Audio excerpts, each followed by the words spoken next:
Woo! Woo! Oh, y'all look good. I want you to look at something right now. Think of some major goal you want, or maybe it's one you're already working on and you have experienced a lot of setbacks, a lot of defeats. You've experienced a lot of disappointment. Maybe you've already given up. And maybe you just need a little fire, a little encouragement to get back in the game again. Here's what I want you to look at. There are winners, and there are losers, and there are people who have not discovered how to win. And all they need is some coaching. All they need is some help and assistance, just a little support. All they need is some insight or a different strategy, a plan of action to make some adjustments that will open up the key to a whole new future for them, that will give them access to the unlimited power that they have within themselves. That's all that they need. So what I want you to do is think about something you want for you, that's real for you, that's important for you, that will give your life some special meaning and power. And I don't even want you to say, I can do that. I don't want you to assume that.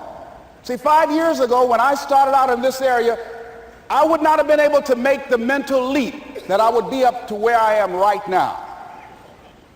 I don't want you to begin to just psych yourself out. No. I want you to be able to say something to yourself that will enable you to maintain a level of integrity with yourself.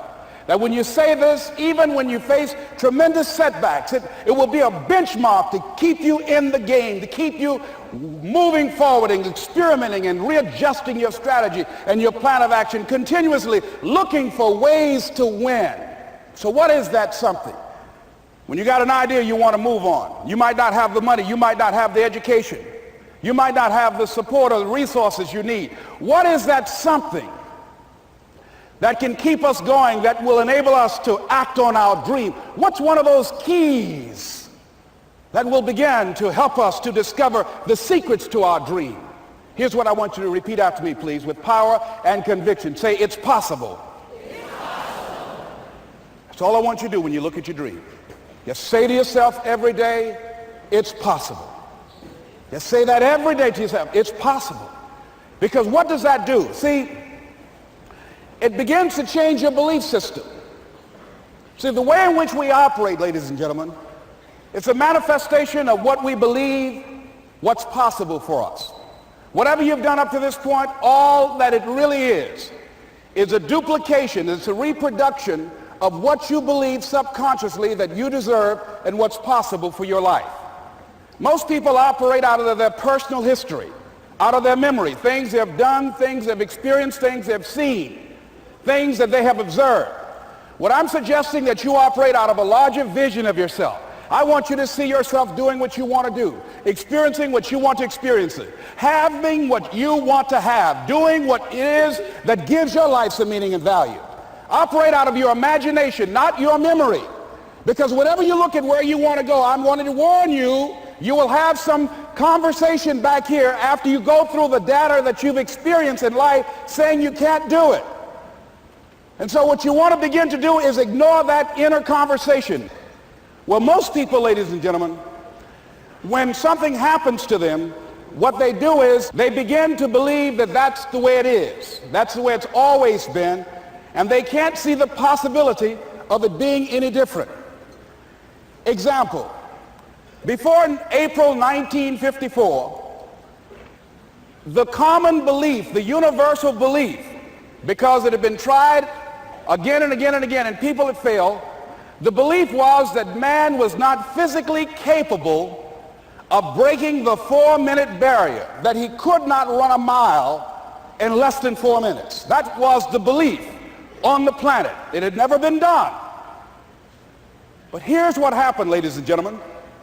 Roger Bannister came along, and he broke the 4-minute barrier. Now here's what's significant about that.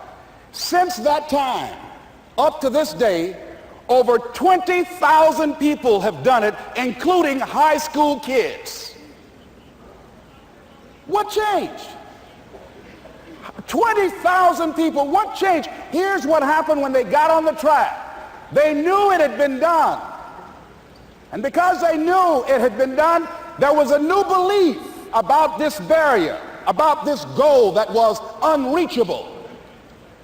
And those 20,000 people got in the race believing, knowing in their heart that someone had done it, that it's possible, that they could do it. And I'm saying that if you know anybody that had some goal, some dream, something they wanted to do, and they did it, then I'm saying that you know in your heart that if someone has done it, then you can do it. It's possible. And that if someone can make their dream become a reality, that it's possible that you can make your dream become reality. And so as you begin to look at where you want to go, beginning to embrace that, it's possible. I'm blessed and highly favored. I've got a lot going for me. I got some good stuff in me. And it's possible that I can bring my greatness out here in the universe. That I can do what I want to do. It's possible I can write my own book. I can have my own business. I can take the trip and travel around the world. It's possible. I can bounce back from adversity and reinvent my life. It's possible. Regardless of where I am, that things can get better for me. It's possible. I'm thinking about two men right here in Chicago who were fairly successful, similar background, educated. They worked for a corporation for many years, and they were among many people that were laid off. Two guys who were very good friends. One went out looking for a job for several weeks along with the other one, and they faced disappointment and rejection again and again and again. They couldn't find any work, which is the story of many people across this country. One guy stopped. He became discouraged. He stopped going. He stayed home looking at television, became very argumentative and toxic with his wife, drinking beer, getting on the phone, talking to his other negative, unemployed friends. And he just gave up. The other guy kept looking for a job everywhere he could go. Every time he could get an opportunity, kept asking people, networking, checking the newspapers every day. Kept going everywhere he could, trying to find a job. You have too much education. You're overqualified. You won't be here long enough. He kept going. He kept going. He went to a place and said, look here, I tell you what, if you can't hire me, and I know you can use my talents, abilities, and skills, I don't want to sit home and do nothing. Just let me do some volunteer work. You don't have to give me anything, all right? I just want to work. I want to be busy. Guy said, okay, it's on you now, but don't expect me to give you anything. It's okay. This guy came in and worked. He was the first one there. The last one to leave was the best employee there. About 4 weeks later, one of the top managers quit. They were looking for a replacement. Guess who they selected? This other guy. This guy who was volunteering his time. He got the job. What was the difference between the two men? Eyesight and mindsight. Eyesight is judging on what you see. Judging according to appearances. But mindsight is how you interpret what you see. One guy said, it's not possible. It's over. I'm finished. I can't do it. I can't make it. He surrendered. I've faced rejection again and again. I'm not going anymore. There are no jobs out there.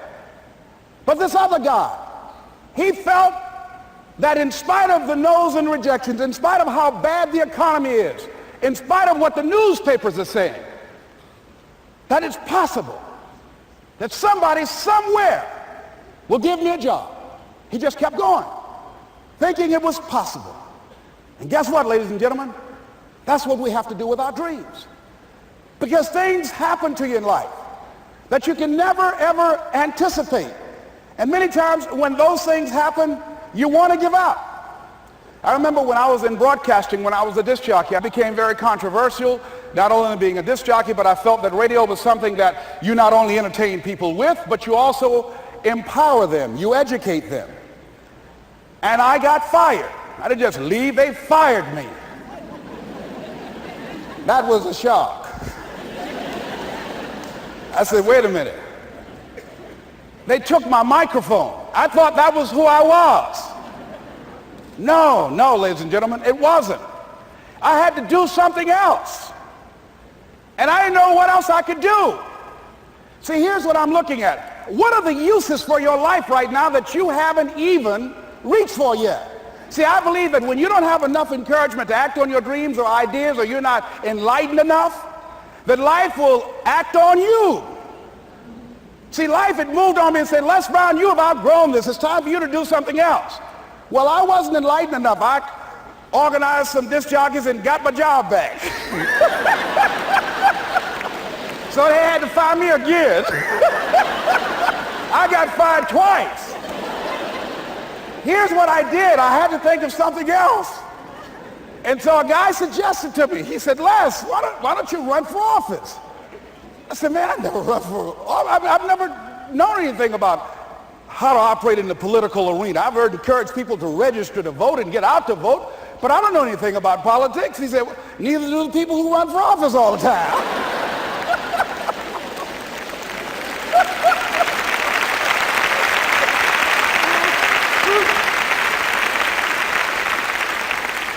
So I ran. Now here's what I'm suggesting. I ran.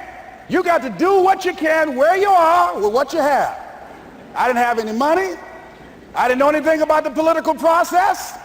I didn't even have any support. But here's what the guy told me. It's possible you could win. That's all I had. I was running against an endorsed candidate. He was an incumbent. He had the newspaper support, all of the leadership in the community, and I was challenging this guy. So I had a saying when I was on radio, stand up for what you believe in because you can fall for anything.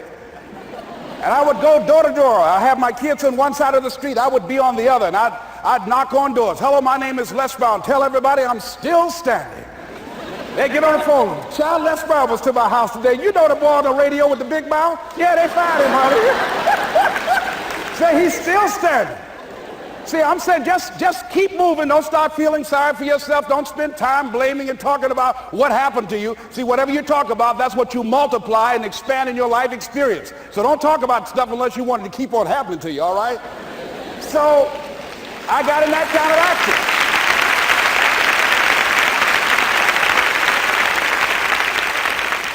action. As I continue to do that, had my children with me, we're going door to door, didn't have enough money.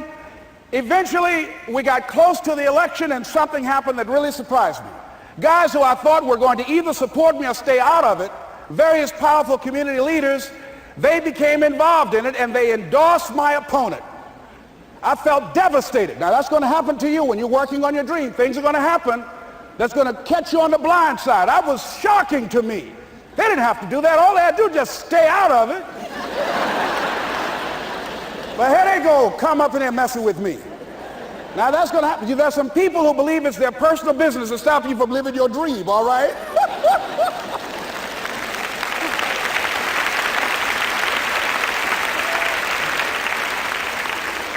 But I didn't deal with that. You want to make your dream come true, you got to stay focused. Some people rather get even than get ahead. Stay focused on where you want to go. I just kept on doing what I was supposed to do. And so I was driving to the radio station. My opponent had over $20,000. I had less than $800. As I was in the radio station, the guy said, "You're going to make a commercial?" I said, "Yes." He said, "It better be a good one because that money can't go pretty far here." And I sat there in the middle control room and I was thinking. And here's what happens when you get still. Stuff will start coming. Something said, call your mama. You used to talk about your mother on the air all the time. Ask her to say a few words for you. That'll be a different kind of political spot. So I called my mama. And I had a gospel record playing in the background.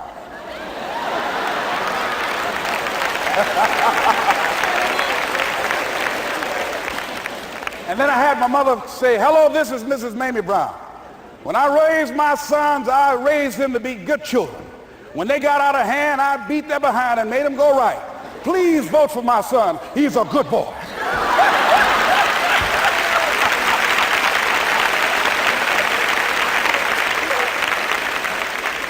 Usually in the state representative race, maybe 3,000 or 4,000 people will come out to vote in a primary. In that primary race, over 27,000 people came out and voted and said, I'm voting for Les Brown because his mama said he's a good boy. I won, ladies and gentlemen. I won.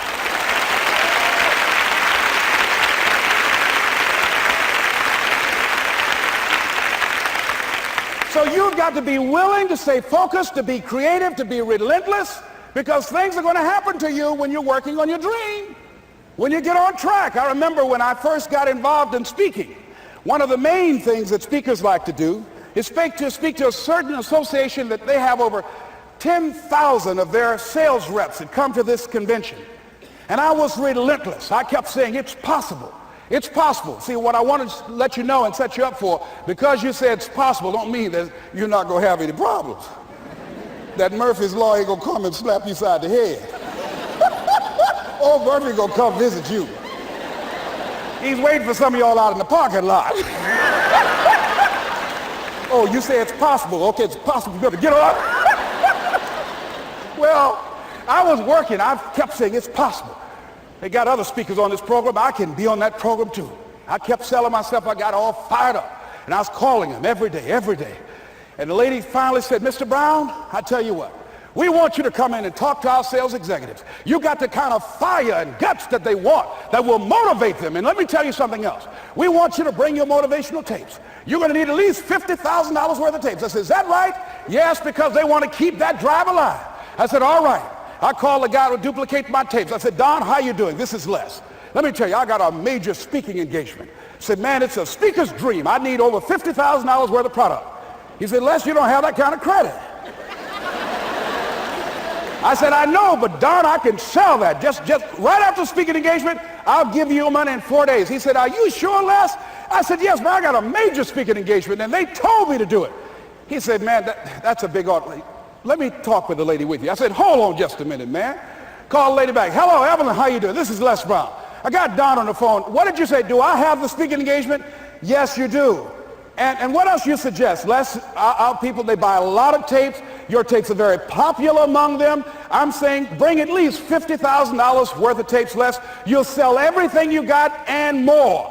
I said, did you hear that, Don? He said, yes. I said, now, if anybody else has to make a decision, are you the final person? She said, I'm the final person. I will send you the contract. I want you. I said, did you hear that, Don? He said, yes. I said, oh, ye of little faith. I said, duplicate the tapes, man. Hung the phone up. Well, he duplicated the tapes. 1 week came by.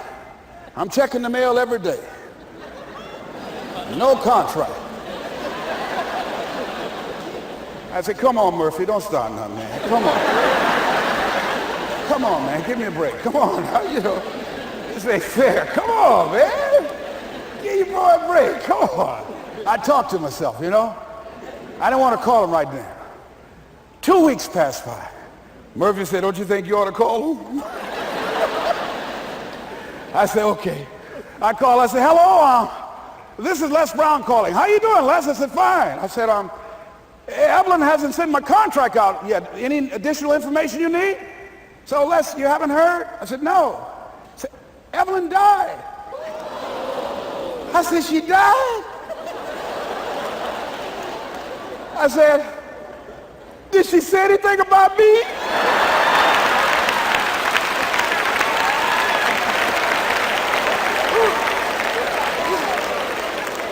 When I got home, I was so wiped out. And Murphy was in the house waiting on me. Murphy said, is it possible you want to listen to some of your tapes?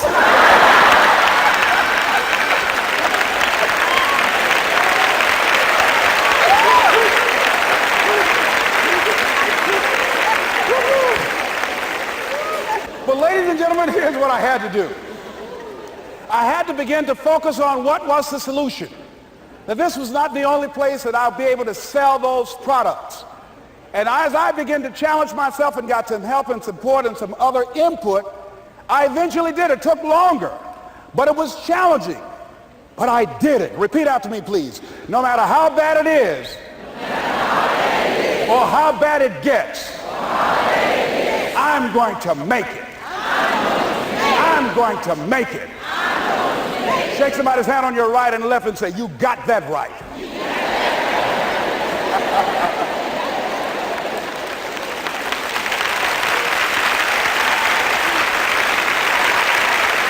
Repeat after me, please. It's possible. I can have my dream. I can get what I want. I must be creative and never give up.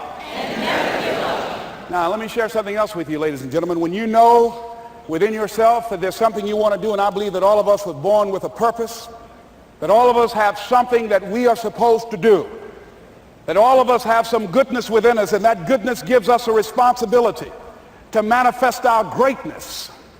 And when you know that, you can feel it in your guts, and you know that you're deliberately operating below your potential, you've gotten comfortable, you stop expanding, you stop stretching, you stop challenging yourself. Let me share something else with you. Not only is it possible for you to have your dream, but it's necessary.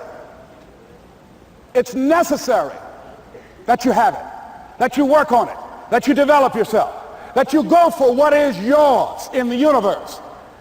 I have a friend that at the beginning of the year I was in Los Angeles giving a speech, and I do a seminar teaching people how to become involved in the speaking business, and also one called Speaking with Power, teaching people how to begin to develop their communication skills. And this friend, I said, I want you to work with me. I called her up. She said, Les, are you sure I can do it? Sure you can. You have a PhD in communications. I don't have that. If I can do it, sure you can do it. In fact, I'm going to give you the support that you need. Here's what I realize, ladies and gentlemen. We only have enough energy to take us to a certain level. But it's necessary that we assemble ourselves with other people who share our vision, other people that can see it for us, to give ourselves a home court advantage.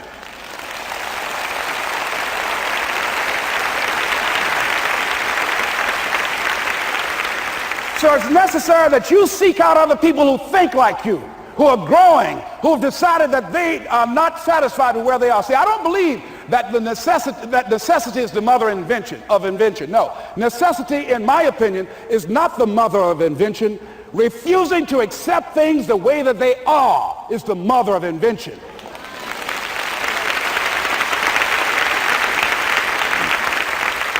When you decide, I'm not going to settle for this, this is not going to be it for my life, I deserve more than this. See, that will start making you do some stuff. See, a lot of people go to work every day miserable, and all they do is just talk about how miserable they are. But they don't do anything about it. So I was telling her that I knew she hated her job with a passion. I said, you can do this. You got more going for you than I have going for me. And we've been going through this for years, ladies and gentlemen. She'd been to my seminar speaking for a living. She brought her husband, and that was one of the major problems that I realized that happened in her life. He couldn't see it for her. So you got to make sure that you have people in your life that can see it for you, that will encourage you. Non-affirming relationships can hurt you.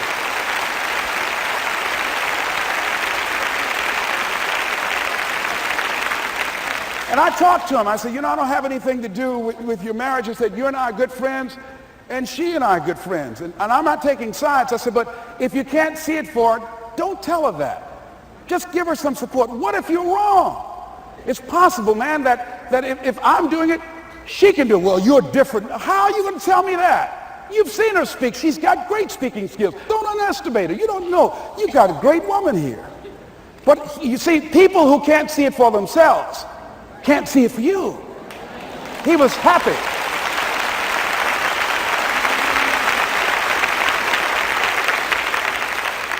So I said, will you do it with me? I said, I'm going to give you the support you need. You can't do it by yourself.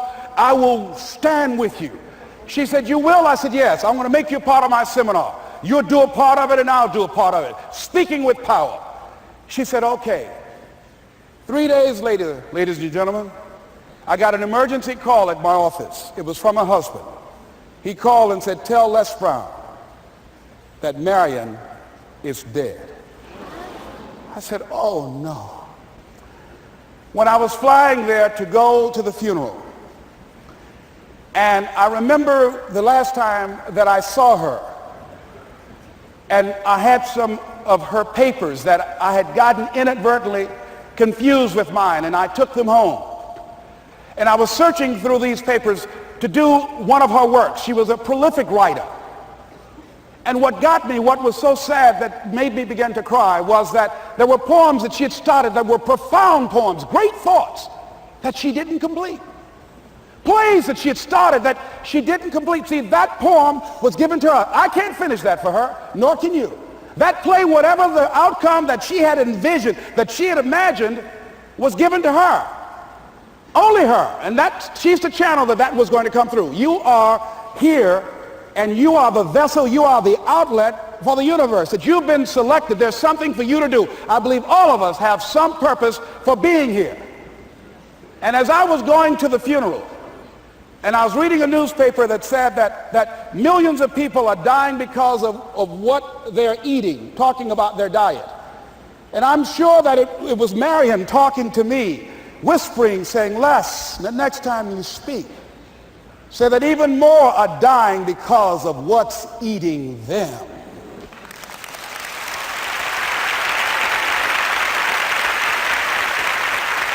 When the challenges of life come your way, you've got to find ways to increase your sense of self-appreciation, because if you don't, you're bombarded with negative stuff every day that beats you down, and you will find yourself unconsciously engaged in self-destructive behavior. If you don't program yourself, life will program you.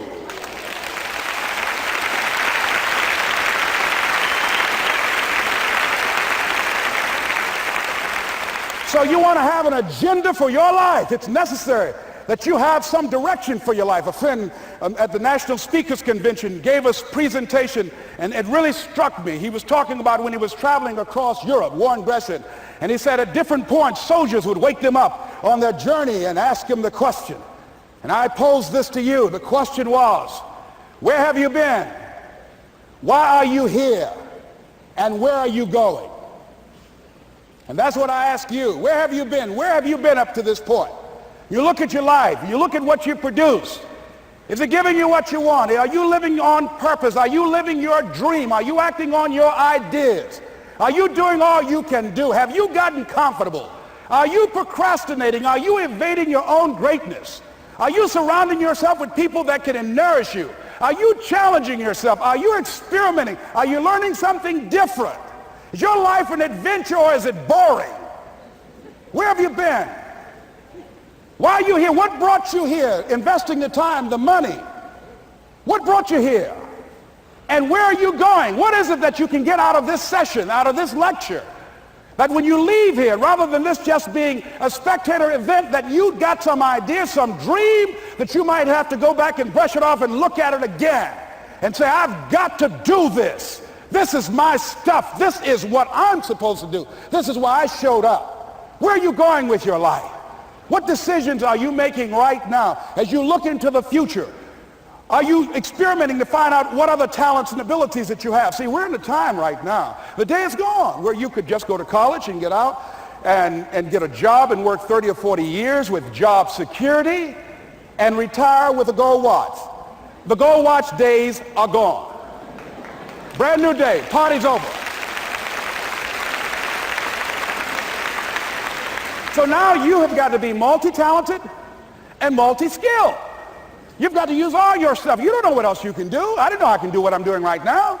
It's necessary that you stretch and challenge yourself and say, let me see. I start out as a trainer. I'm a trainer. That's what I am. That's what my expertise was in. And then I decided, let me see, can I speak? And then I discovered, hey, I can do that. What if I hadn't tried to do that and just been satisfied with just being a trainer, with a limited vision of myself? And then after training, and then I said, well, maybe I can go into business for myself. And I started speaking, going into business for myself. Well, maybe I could train other speakers and teach them how to go into business for themselves. See, you want to have a backup plan. You want to have other strategies for yourself. In case this doesn't work out, you got something else going over here. You don't want to ever put yourself in a situation where you have a limited vision and you're only using a limited amount of your talents, of your skills, and of your abilities. And I'm saying to you, it's possible you've got some talents, some ideas in you, your ability to do some stuff that you haven't even discovered yet. And I'm suggesting that it's necessary that you get outside of your comfort zone. It's necessary that you develop some new relationships where you can learn from people. It's necessary that you do reading, that you do research. It's necessary, if you're already involved in some business, that you don't be satisfied with where you are. If you want to make it today, it's necessary for you to constantly look at ways of getting better. Not only is it possible for you to have your dream, and it's necessary for you to challenge yourself to go after it and get better and leverage relationships that can help you get to where you want to go, but it's you.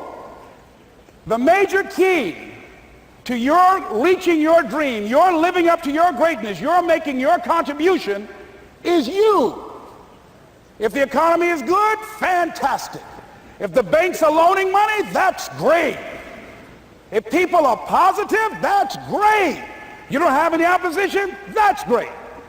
But the major key to your making things happen in your life is you. When I wanted to get on public television, they told me, you can't do that. So wait a minute, I've seen these other people on. It's possible I can get on. Leo Biscaya, John Bradshaw, it's possible. Excuse me, hold on, time out. Let's be realistic. Come on, be logical. I said, well, wait a minute, why can't I do it? Let's look here. Think about guys who have credentials, all kind of credentials. You don't have any college training. They're not going to put you on television. Give me a break. I said, thank you for that. God love you, and I'm trying. And went on about my business. You hear me? Let me tell you something. What people think about you and the possibilities for your dream is none of your business. That's their business.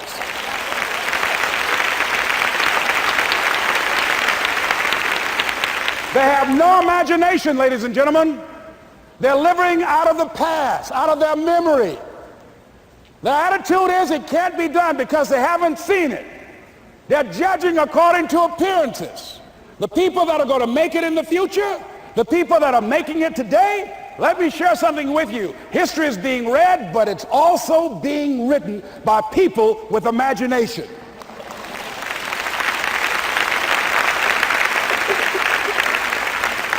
So I went to the next mode, necessary to start talking to people and seeking and asking for what I wanted and leveraging relationships and trying to find out how do the people do it that went ahead of me? How do they do it? And then what is it I need to do? How is it I need to train myself, to develop myself? What's the resources that will be required in order to make it happen? And as I start seeking out and asking questions, I started running into people who said, I know someone who can help you do that. And they helped me get connected with those people. Remember, we have so much energy that can take us so far. It's necessary that you hook up with some other energy that can take you to the next level. I hooked up with them. They said, let's go. I said, away we go.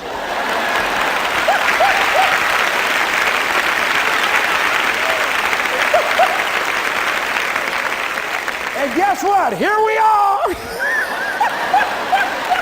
I love it. You want your stuff? It's necessary you take responsibility for it, that you make it happen, that you don't give up, that you don't take any objection or disappointment or defeats personally, that you keep on keeping on, that you don't decide that I can't make it because you can't see the light at the end of the tunnel, that you realize that's a part of the program. And here's something you've got to resolve. Say this to yourself every day. See, as long as you're breathing, you got a shot at your dream. That's the way I resolve. Say this, please. It's not over until I win. You got that right.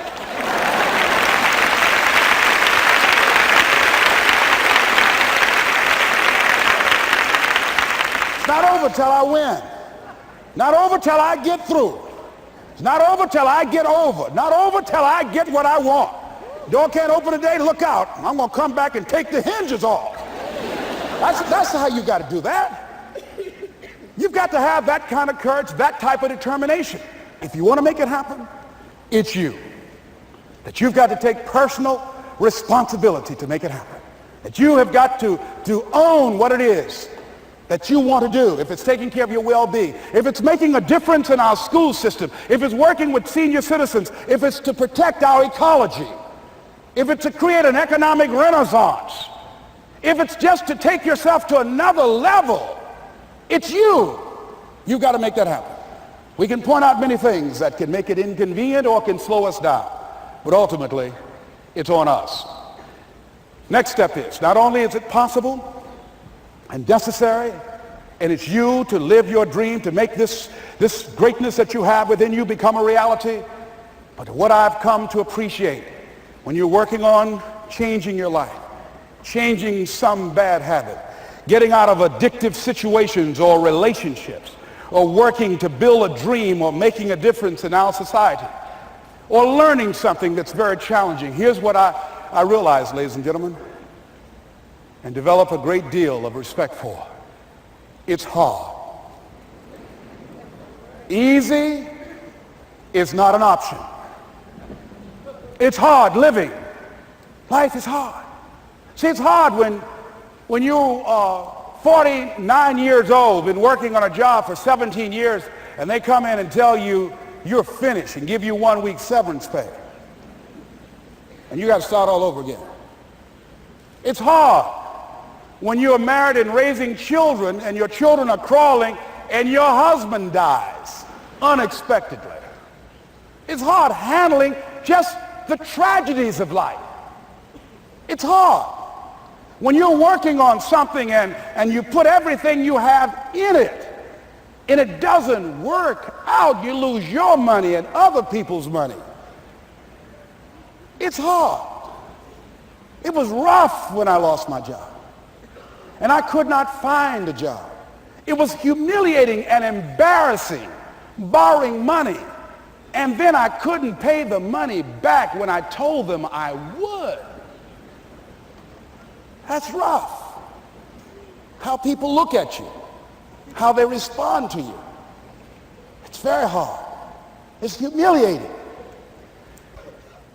Here's what I discovered that happens to you in life, that you will go through things, and while you're going through them, you can't understand why it's happening to you.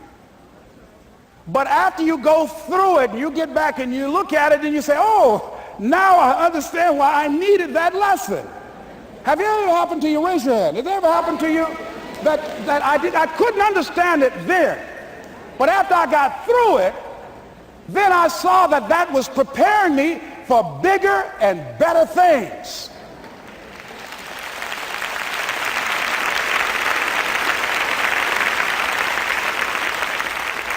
That as you go through the challenges of life and you look at it and embrace whatever comes to you, don't run from it. Step toward it. Don't try and duck it like most people do. See, most people want it easy. See, easy come, easy what? Easy go. See, but when you go at what you're going to deal with and you deal with the difficulties of it, when you handle those hard things close at hand, making those hard decisions right now that you don't want to make, learning those things that you don't like to do, but you know that in order for you to get where you want to go, this is one of the hoops that you have to flip through. And I'm saying to you, whatever you got to do it, because if you don't, life is going to whoop you until you surrender and say, okay, all right, I cooperate, okay, I learned, okay. It had to wear me out a long time. So if it's hard, then do it hard. Now, how do you hang in there during the hard, difficult times? Les, you must have faith. You've got to believe in yourself. You've got to believe in your abilities. You've got to believe in your service, your company, your ideas, unquestionably. You've got to have faith, and that faith gives you patience. That it's not going to happen as quickly as you want it to happen. A lot of things are going to happen that will catch you off guard. And so therefore you've got to deal with and handle it as it comes. And not only that, but that faith and patience drives you into action. You've got to keep moving and keep plugging away. In the Far East, they have something that's called the Chinese bamboo tree. The Chinese bamboo tree takes 5 years to grow. And when they go through a process of growing it, they have to water and fertilize the ground where it is every day. And it doesn't break through the ground until the 5th year. Okay? But once it breaks through the ground, within 5 weeks, it grows 90 feet tall. Now the question is, does it grow 90 feet tall in 5 weeks or 5 years? The answer is obvious. It grows 90 feet tall in 5 years. Because at any time had that person stopped watering and nurturing and fertilizing that dream, that bamboo tree would have died in the ground. And I can see people coming out talking to a guy out there watering and fertilizing the ground that's not showing anything. Hey, what you doing? You've been out here a long time, man. And the conversation in the neighborhood is, you growing a Chinese bamboo tree, is that right? Yeah, that's right. Well, even Ray Charles and Stevie Wonder can see ain't nothing showing. You know that's how people are going to do you? So how long you been working on this? How long have you been working on your dreams? And you have nothing to show. This is all you got to show? People are going to do that to you. And some people, ladies and gentlemen, they stop. Because they don't see instant results. It doesn't happen quickly. They stop. Oh, no. You got to keep on watering your dream. And when it began to happen, they stopped laughing. They said, look. Whoa, look here. Look how. Hey, man, you know, I know you could do it. Look here, you got a job here?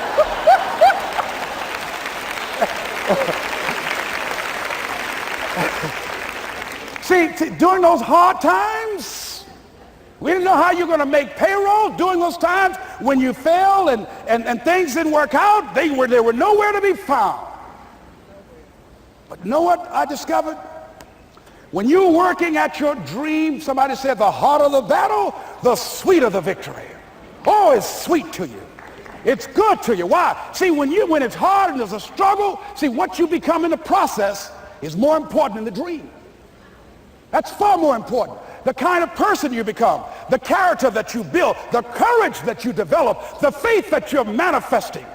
Oh, it's something that you get up in the morning, you look yourself in the mirror, you're a different kind of person. You walk with a different kind of spirit. And people know that you know what life is, that you have embraced life. You knew it was hard, but you did it hard.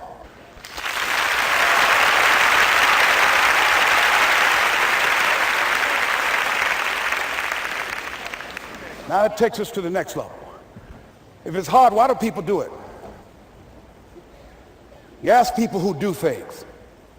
Why do they go it? People who climb mountains just for the sake of it. Nobody paying them to do it. Just do it. Somebody said, I'm going to run around the world. He said, why would somebody want to do that?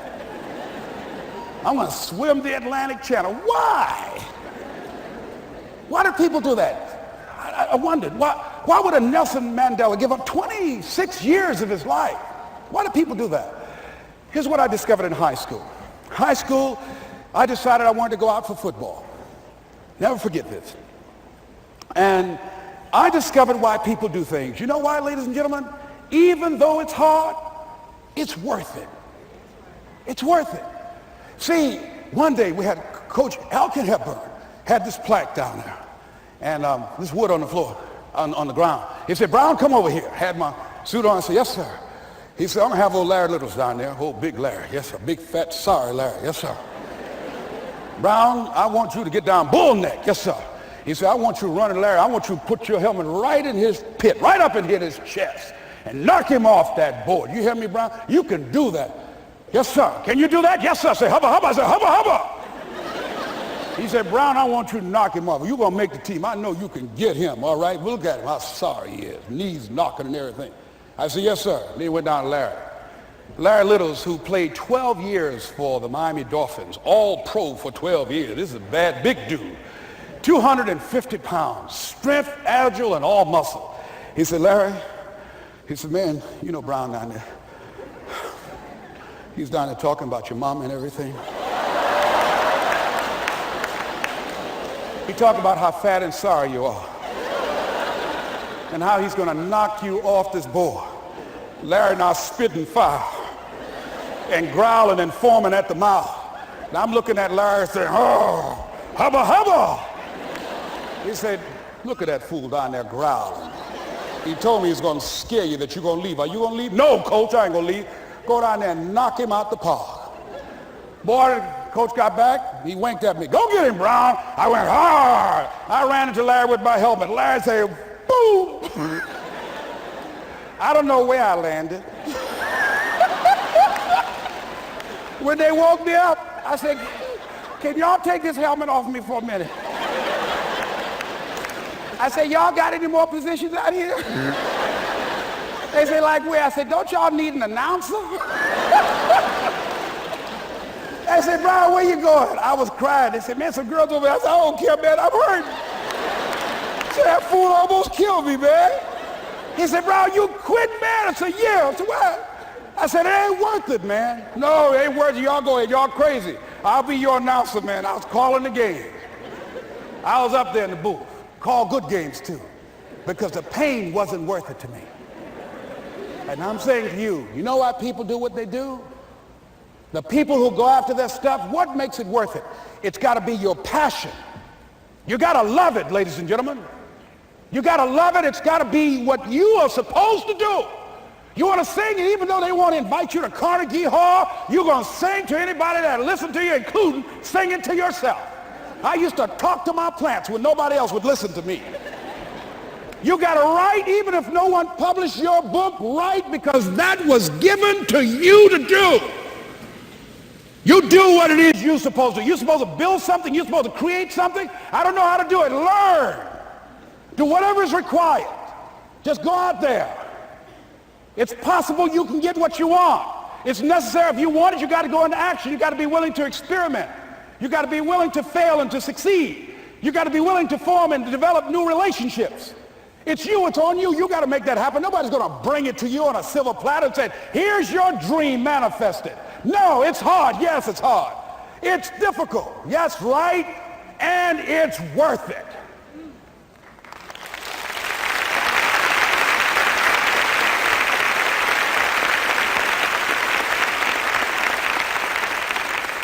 People ask, hey, man, these kids, man, it's rough dealing with them. That's right. That's right. You think peer pressure happened overnight? We went through peer pressure. I remember as a kid, some guys said, hey, Les, me and another fellow named Willie Lower, we were going home. Hey, man, we're going down to Gould's, man, and knock off a grocery store. I said, look here, I don't want no part of that. I'll see y'all later. Say, y'all chicken. I said, that's all right, you say whatever you want. Low star. I'm not chicken, man. Don't call me chicken. Then why don't you come? We didn't even ask you to come into place, man. All you do is just drive the car, that's all. I don't know how to drive that good. Well, we're trying to get Les to come. He's chicken. Hey, I'm not driving nothing, all right? Willie, don't care about what they say, man. Leave him alone. You want to go do it?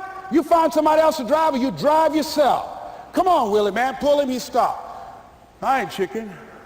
All I got to do is drive? Yeah. I said, Willie, that sounds simple, man. Don't go, man. He went.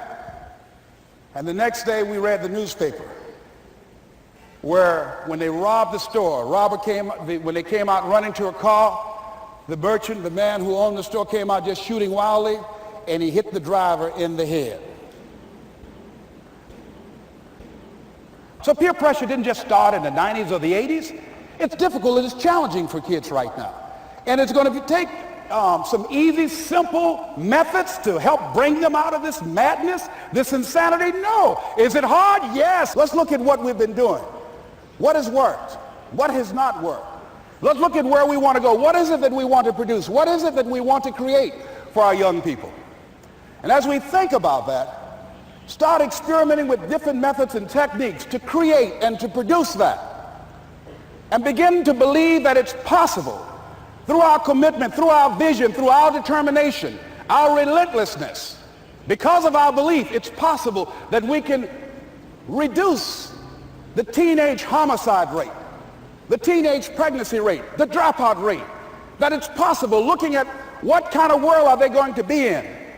As we look at the global economy, that as we begin to use our collective will and genius and resources, it's possible that we can create an educational system that not only will test their minds with information and facts and figures, but will teach them how to think and be creative, and what does it mean to be a human being and to value human life, and how do you make relationships work? How do you bounce back from adversity? It's possible that we can give them a curriculum that will give their lives a sense of purpose and direction and meaning, and teach them how to begin to know and operate on a higher level of being, where they become assets to our society rather than liabilities. What if we leave here with that kind of consciousness that it's possible, as opposed to saying we have to write this generation off, that it's possible that we were born for such a time as this and that, that maybe someone here has the idea or the method or some plan of action or an approach that can resolve many of the problems that we're facing with young people today. Whatever we have to do to save our children, it's worth it.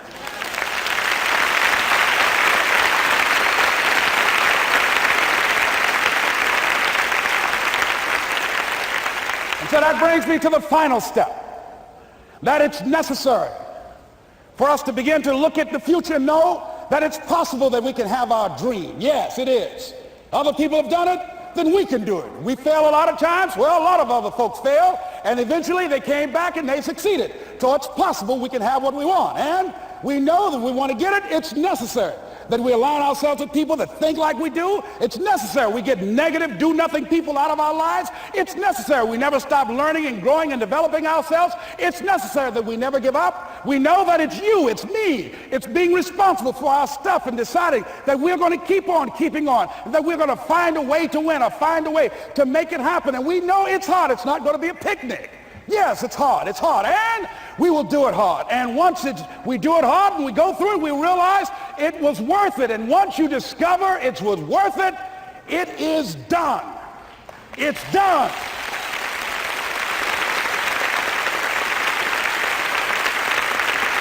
It's done, ladies and gentlemen, before it happens.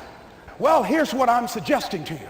That when you're working, you have a wall to break through. Let's say a friend of mine he runs a marathon, and he says, when he's running the 26-mile marathon, he said, let's say that hypothetically, that 18th mile is the wall.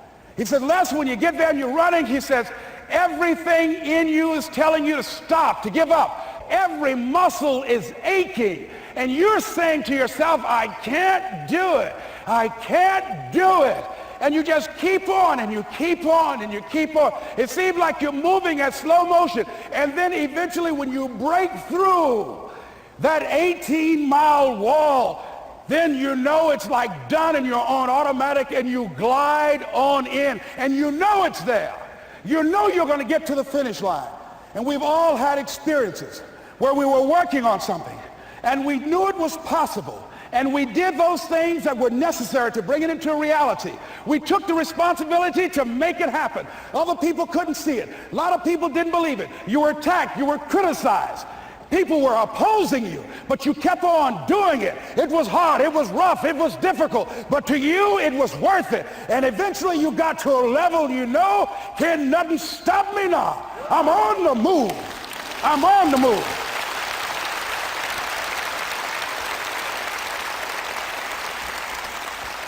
Finally, I'm thinking about a friend of mine who is no longer operating on this dimension. His name is Jack Boland.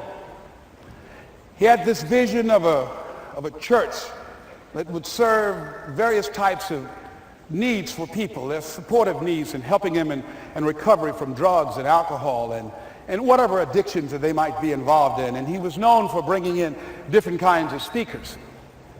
And over a year ago, he was diagnosed as having cancer, and he announced to his congregation that he's going to be taking chemotherapy, and that it was a possibility that the cancer would go in remission, and he was optimistic about that. And sure enough, it did for a year. And one of the things Jack always talked about is that he wanted to have his funeral while he lived. And so he invited a few friends, Wayne Dyer and myself and a few other speakers. He didn't tell us why we were there, but once we gathered there, the church, they told us in the room that Jack is going to announce to the congregation, he's bringing his doctor up. The doctor is going to say that we felt we could keep it in remission. It's out of remission, and he doesn't have much time left. And whatever words you want to say to Jack that you would say if he had made his transition, speak those words now. Well, we were shocked and we were somewhat stunned until Jack got there. They brought him in a wheelchair, and boy, was he courageous, and he had a strong smile, and they helped him up the steps, and he sat behind the podium. And each of us got up and we said a few things about Jack and the impact that he made on our lives. And he said, the doctor, after announcing that Jack didn't have long, he says, "Doctor," he said, "I accept what you say, but it's possible that does not have to be the case. But if it is, I will enjoy life to the very last breath I take, even the chemotherapy. I will enjoy that." And Jack did, ladies and gentlemen. And when they said that all of his vital organs were failing, they called his family and his close church staff to the hospital and said, "He's dying." And so they came and they all gathered in the room. And Jack at that time was unconscious. And he gained consciousness. And he looked at them and he said, with what strength he had, he said, "I want to thank you all for being here. You've been a great staff to me." He looked at his sons, his daughter. He said, "You've been a great family." He said, "Don't feel sorry for me." He said, I'm ready to go. I'm looking forward to the next adventure." And he sat there for a little while, laid there, and he closed his eyes, and he lost consciousness. About an hour and a half later, he opened his eyes, and he looked at them. He said, "This is embarrassing. I'm not dead yet." They were laughing through their tears. They said, "Jack, you are a character." He said, "Hey, I hate giving up this kind of control." So they predicted that Jack would die at the end of February. And then on the 2nd, they said, he won't see the light of day. He will be dead by morning. Ladies and gentlemen, Jack died on March 4th. And we believe that even in his dying, Jack sent his congregation a message that I want to give to you with his permission. March 4th is the day he died, and we believe Jack was saying, "March 4th."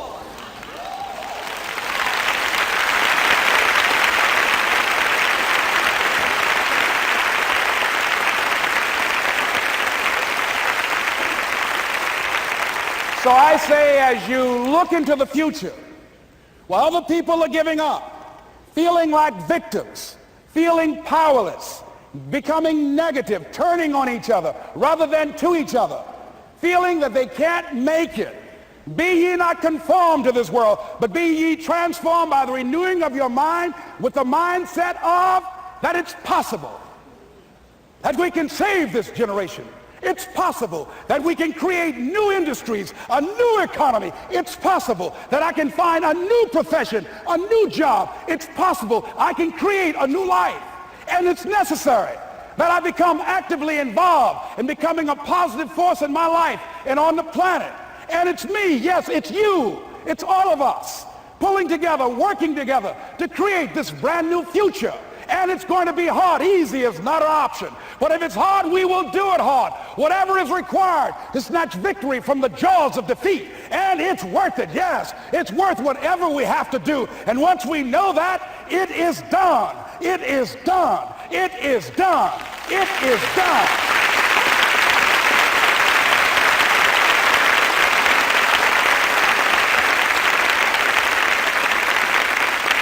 So I say to you, whatever your dreams are, whatever you want to do, in the spirit of Jack, March 4th. This is Mrs. Mamie Brown's baby boy, Leslie Calvin Brown, saying, it's been a plumb pleasing pleasure as well as a privilege. Thank y'all here. Thank you. Thank you. Thank you. Thank you. Thank you very much. You're very kind. Thank you. Thank you very much. You're very kind. Thank you.